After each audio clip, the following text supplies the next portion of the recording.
Di sini saya akan menjelaskan jenis dan karakteristik bencana alam. Apa itu bencana alam? Bencana alam adalah peristiwa alam yang mengakibatkan dampak besar bagi populasi manusia.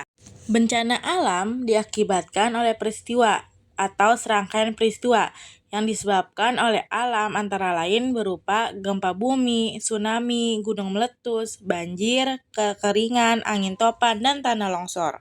Apa itu karakteristik bencana alam? Karakteristik bencana alam dapat dibedakan menjadi 3 kategori, yaitu bencana alam geologi, bencana alam meteorologi, dan bencana alam ekstraterestrial. Bencana alam geologi adalah bencana alam yang terjadi pada permukaan atau bentang alam permukaan bumi. Contohnya yaitu gempa bumi, tanah longsor, dan gunung meletus. Bencana alam meteorologi adalah bencana alam yang terjadi akibat pengaruh iklim yang berdampak langsung pada kehidupan manusia. Contohnya yaitu badai, angin topan, kekeringan, dan kebakaran hutan. Bencana alam ekstraterestrial adalah bencana alam yang terjadi di luar angkasa.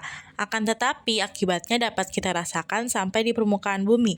Contohnya yaitu hujan meteor dan badai matahari.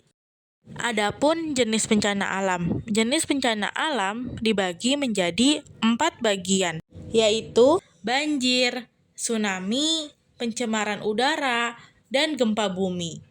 Apa itu banjir? Banjir adalah peristiwa terbenamnya daratan karena volume air yang meningkat.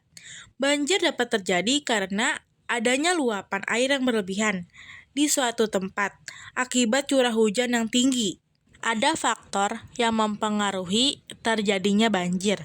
Banjir dapat terjadi karena ulah manusia, di antaranya dengan membuang sampah sembarangan. Adapun faktor lain yang menyebabkan terjadinya banjir, yaitu tanah yang sudah tidak mampu menyerap dan menampung air. Ada upaya yang dapat dilakukan untuk mencegah banjir, yaitu membuang sampah pada tempatnya, melakukan kerja bakti rutin, menggalakkan kembali sistem reboisasi, dan memberikan penyuluhan kepada masyarakat mengenai bahayanya banjir. Ada beberapa hal yang perlu dilakukan untuk meminimalkan bahayanya banjir. 1. Tetap berada bersama keluarga dan jangan memisahkan diri. 2. Mengungsi ke tempat yang tinggi dan aman. 3. Hindari melalui kawasan banjir. 4. Jangan bermain di area banjir. 5. Jangan menyentuh kabel atau tiang listrik. Dan yang keenam, senantiasa berdoa.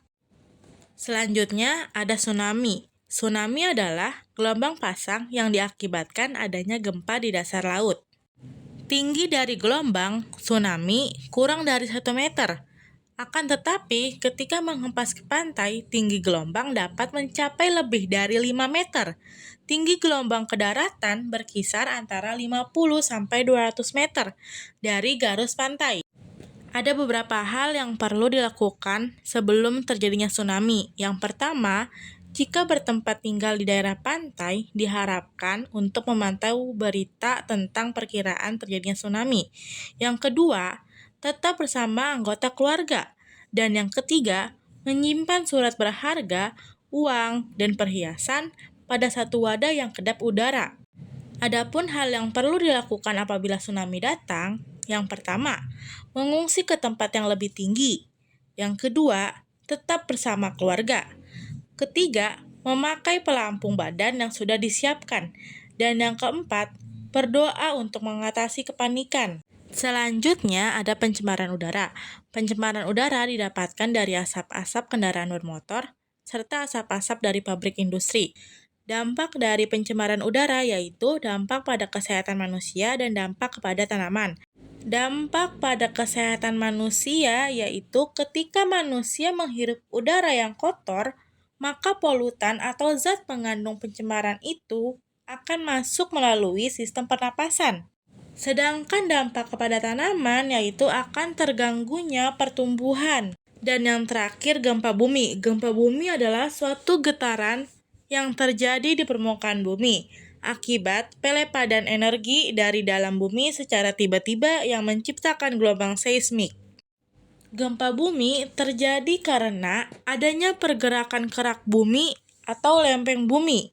Di Indonesia merupakan salah satu daerah yang rawan gempa, karena Indonesia berada pada jalur gempa teraktif di dunia dan dikelilingi oleh cincin api, atau disebut dengan Pacific Ring of Fire. Ada proses terjadinya gempa bumi. Proses terjadinya gempa bumi dibedakan menjadi 3 jenis, yaitu 1. Gempa tektonik, 2. Gempa vulkanik, 3. Gempa batuan. 1. Apa itu gempa tektonik? Gempa tektonik merupakan gempa yang paling sering terjadi. Gempa ini terjadi karena pergeseran lempeng bumi. 2. Apa itu gempa vulkanik? Gempa vulkanik adalah gempa yang disebabkan oleh peristiwa vulkanisme, baik itu sebelum terjadi, sedang terjadi, atau sesudah terjadi peristiwa letusan gunung berapi. Gempa vulkanik biasa terjadi di sekitar gunung berapi saja. Dan yang ketiga, apa itu gempa batuan? Gempa batuan adalah getaran bumi yang terjadi akibat aktivitas manusia di permukaan bumi. Gempa ini sering disebut dengan gempa bumi runtuhan. Gempa ini mempunyai skala kecil karena daerah yang terpengaruh berkisar antara 1 sampai 100 meter. Ada hal yang harus diterapkan untuk mengatasi dampak gempa. 1. Membuat bangunan yang tahan gempa. 2. Mengatur kembali tata letak ruangan. 3. Mencegah jatuhnya barang-barang berat. 4. Mengikuti pelatihan gempa. Dan 5. Sedia perlengkapan wajib di rumah maupun di tempat kerja.